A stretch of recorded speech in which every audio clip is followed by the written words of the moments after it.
खुलुमबाय समनि रादाब नायगिरि गासैखौबो बरायबाय।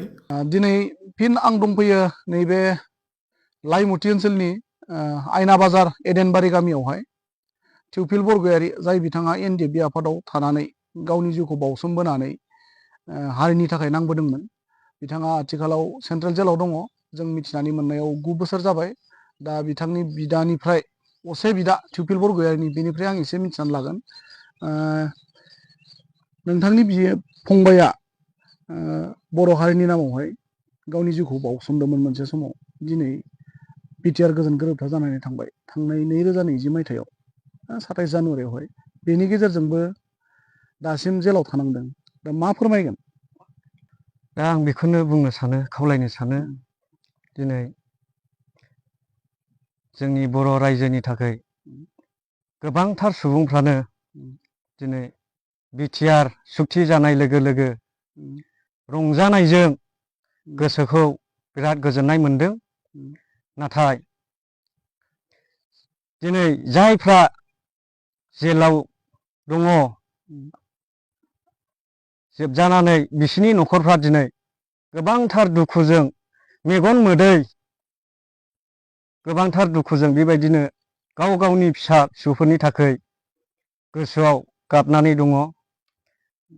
नाथाय गाबनानै मा जानो दिनै बुंस'नो हाया।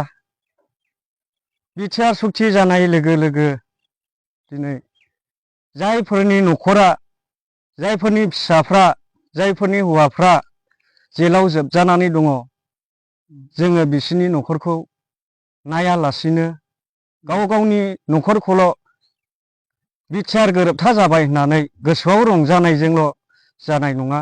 बेखौनो खावलायदोंदि जाहाथे बिसोर न'खरजोंबो जों गासै रायजो राजा, बर' बिमा बिफा गासैबो बिसोरनि दुखु सुखुखौबो जोङो नायहरनांगोन।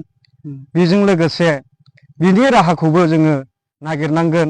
रायजो राजा, आइ आफा साफ्रोमनावबो आं खावलायदों जाहाथे बिसोरखौ बे जेलनिफ्राय जोङो बख'नो हानाय बायदि मा राहाजों जोङो बिसोरखौ बे जेलनिफ्राय रैखाथि होनो हागोन, बेखौहाय आङो खावलायहरदों। जाहाथे बिसोरखौ बे जेलनिफ्राय बख'नो हानाय बायदि राहाखौ जोङो नागिरनांगौ होननानै। इउनाइटेड फराम एक्स एनडिएफबिनिफ्राय दिनैसिम सोरबा दैदेनगिरिया खबर लाफैदोंमोन नामा? दिनै आंनि नुनायावथ' आं नुवाखै आरो आं खबरबो मोनाखै। दा आङो बिसोरखौबो खावलायनो लुबैयो जाहाथे अननानै बिसोरबो स्टाफनि मानसि होननानै बिसोरबो जाहाथे खबर लाफैयो आरो बिसोरनि राहा लामाखौ दिहुननानै होफैयो। जोङो बेखौनो न'खरनिफ्राय खावलायनाय जादों। जाहाथे जोंबो जाम्बा जाम्बि बबेनिफ्राय मा जागोन जोंबो बेखौ बुंस'नो हाया। बिनिखायनो जिखिनि स्टाफनिफ्राय गोरों गोराफोर दङ, सारमोन, बिथांमोनानो जोंनि बे रोङै, मेगन नुयै न'खराव फैनानै राहा लामाखौ, बिसिनि बेब'स्थाखौ जोंनो फोरमायना होफैयोब्ला जोंनि न'खरनिफ्राय गोजोननाय मोनगौ। बिमा बिफा आरो बिदा फंबायफ्रा। नोंथांनि फंबाया सेन्ट्रेल जेलावहाय 9 बोसोर जाबाय। बे 9 बोसोरनि गेजेरावहाय फंबायखौहाय नोंथाङा खनबेसे नायखो? आङो खनसेल' नायनाय जादों। दा बे नायनाय समावबो आङो एसे सोंस्लुदोंमोन फंबायनाव माब्रै माब्रै जाखो, नाथाय बियो जेबो फिननायखौ होनो हायाखै। बेफोरखौ जोंनि गनायनि थाखाय जेबो खबर गैथ'वा नैबे खोथाखौ बुंदों आरो बियो। आरो बिनि अनगायै जेबो खोन्थानो हायाखै आरो आंनोहाय।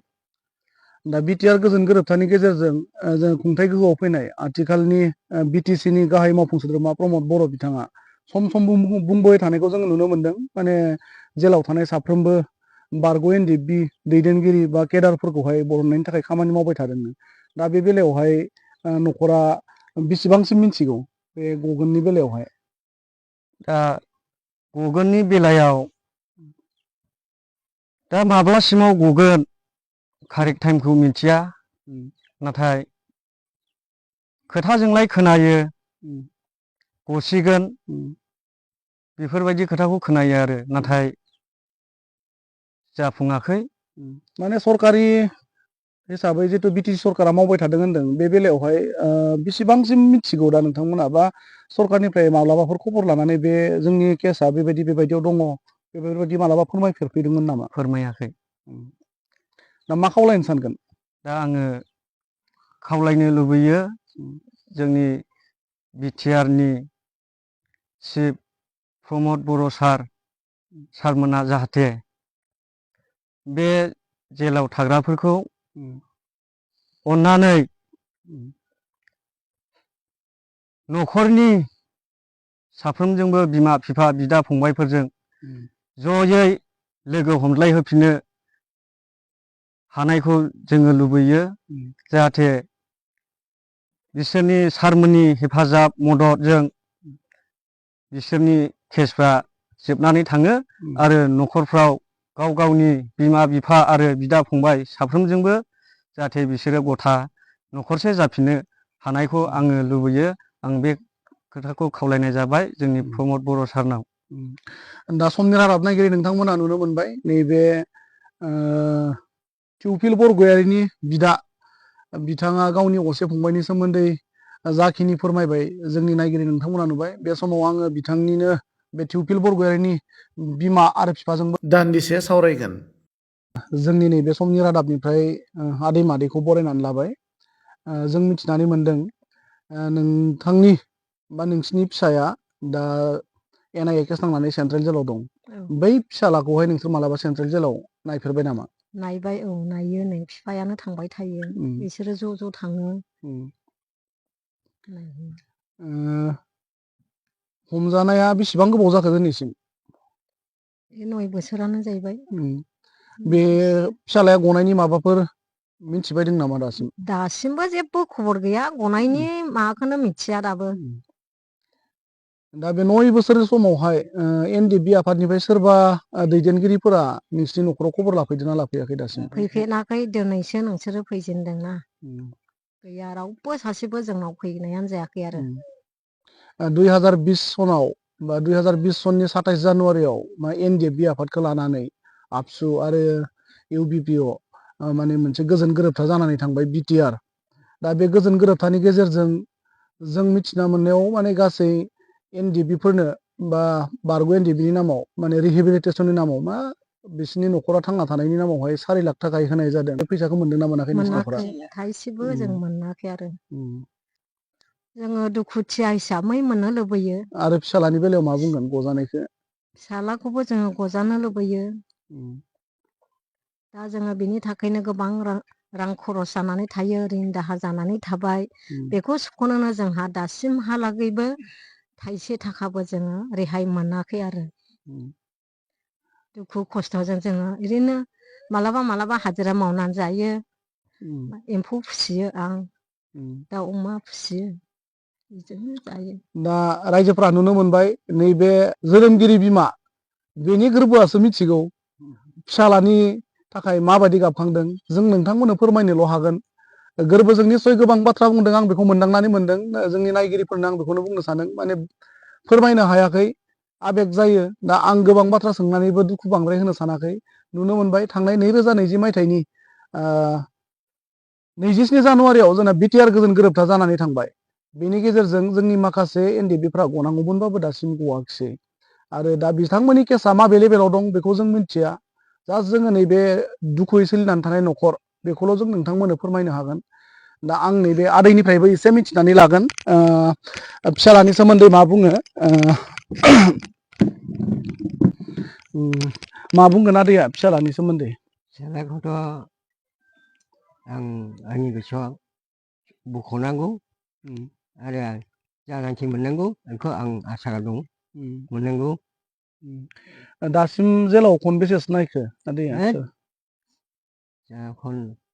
जाबायदां 20 बारसो 20 बारसो जाबायमोन आं। 20 बारसो जाबाय। जायखिजाया दिनै 9 बोसोराव 20 बार माने बोसोराव खननै होनजायो हमनो थाङोब्ला बोसोराव खननै नायनाय जायो। ओमफ्राय बे लोगो हमनाय समाव फिसालाजों सावरायनायाव बे केसा माबे लेभेलसिम आवगायनानै दङ बेनि सोमोन्दै माबाफोर फोरमायो नामा फिसालाया? जेबो खोन्थानो रोङा। आं सोंबोयो केसफ्रा माबोरै जाखो, जों खबर गैया, गावसोरबा मा खालामनानै दङ। दा खोनानो मोनबाय नैबे आदै माने गामिनि रायजो जानाय केसा माबे लेभेलसिम दं बेखौ मिथिनानै मोना सोरबा दैदेनगिरियाबो बिथांनि न'खराव दिनैसिम जेबो बेनि सोमोन्दै जेबो इनफरमेसन होनाय जों नुनो मोनाखैबा बे आदैमोननिसिम खबर लाफैनायखौ जोङो दिनै जों फैनानै मिथिना मोनबाय रावबो दिनैसिम खबर लाफैयाखै दा ओंखायनो जोङो जास्ट फोरमायनोल' हायो दा नैबेखौ जोंनि नायगिरिफोरानो बा नायगिरि रायजो राजाया बे बेलायाव मा बुंगोन जों सोरबा सरकारखौ दुसिनो नागिराखै बा सोरबा लिडारखौ जोङो नारसिननो थाङाखै जास्ट बिथांमोना दिनै दुखुजों जिउ खुंनानै दङ दा बिथांमोननि गोसोनि साननायखौ जों नोंथांमोननि सिगाङाव दिन्थिनो थाखाय जोङो बेखिनिखौल' जों सहाय खालामना होनो हायो दिनै नैबे बुब्लियाव आङो बांद्राय खोथा सोंनानै बिथांमोननि गोसोखौ बांद्राय दुखु होनो सानाखै समनि रादाब नायगिरि बिथांमोननो आङो दिनै बेखिनियावनो बिथांमोनजों सावरायनायखौ दोनथ'नो सानबाय आरो बेजों लोगोसे आं नोंथांमोननो बारे बारे मोनसे खोथाखौ बुंदों जोङो समनि रादाबनिफ्राय बेबायदिनो जोंनि माखासे बिर जोहोलावनि न'खर जायफोरा मुंख्लं जालांबाय सोरबाया जेलाव दङ सोरबा रिहेबिलिटेसन मोनाखै बिथांमोननि न'खरजा मा थासारियाव दङ मा जाजानो लुबैयो बेखौ जोङो जोंनि नैबे समनि रादाबनि गेजेरजों नोंथांमोननो फोरमायलांबाय थागोन आरो बेबायदि नोंथांमोननि हालामाव सोरबाफोर दङबा जोंजों थोंजों कन्टेक्ट खालामहरनो हागोन बेनि थाखाय जोंनि होखानाय पेजाव बे फन नाम्बार दङ बेहाय जोंखौ कन्टेक्ट खालामहरनो हागोन नङाब्ला नैबे स्क्रिनाव होनाय फन नाम्बार बेहायबो जोंखौ फन थुनानै लिंहरनो हागोन दिनै बेखिनियावनो दोनथ'बाय गोजोन्थों।